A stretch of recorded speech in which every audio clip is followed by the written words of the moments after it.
Time now for Chip's Corner. AgriTalk host Chip Flory joining us from his studios in Iowa. Chip, we are just a little over a week away from the election. It could be a very pivotal election, not only in terms of the presidential race, but also Congress. And leading into that, I know this week you had a very veteran senator in on the AgriTalk conversation.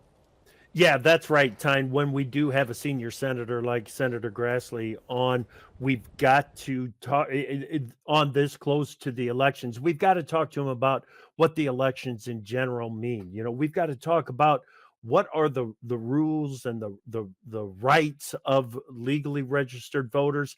And you know what? Let's just talk about what it means to have the right to vote.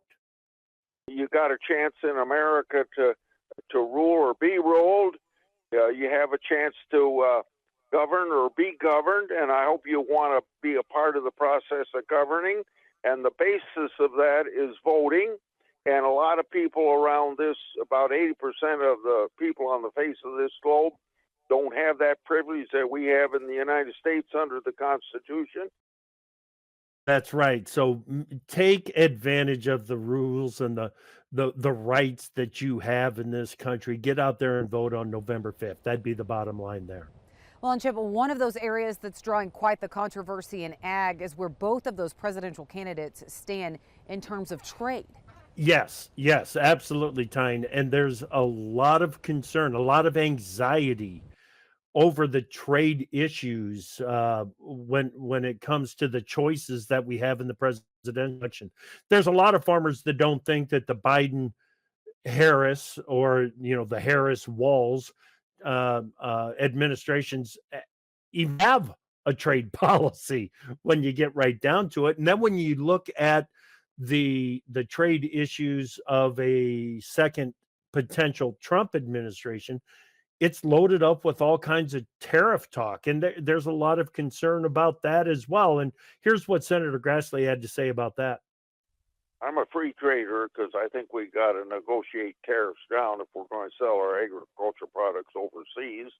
I think tariffs can be used legitimately if they're called countervailing duties. Yeah, you got to use tariffs are a good use if they are used as a countervailing duty, is what Senator Grassley is saying there. And we know that that former President Trump has said that he is going to come out and use tariffs in a more trade offensive way, is as a use those tariffs as leverage against other countries to get them to trade the way that we would like them to trade. So there are farmers that say they really, if trade was their only issue in this election, that they wouldn't have a vote in this election. They couldn't vote for Trump. They couldn't vote for Harris. Now, so fortunately, farmers are looking out, and it's more than a single issue vote that farmers are going to be casting when they get out there and vote on November 5th. All right, thanks, Chip. You can catch him twice a day, weekdays, 10 a.m. and 2 p.m. Central for AgriTalk. When we come back, growing a spectacular spud. It's research we're highlighting from right here at the University of Minnesota next.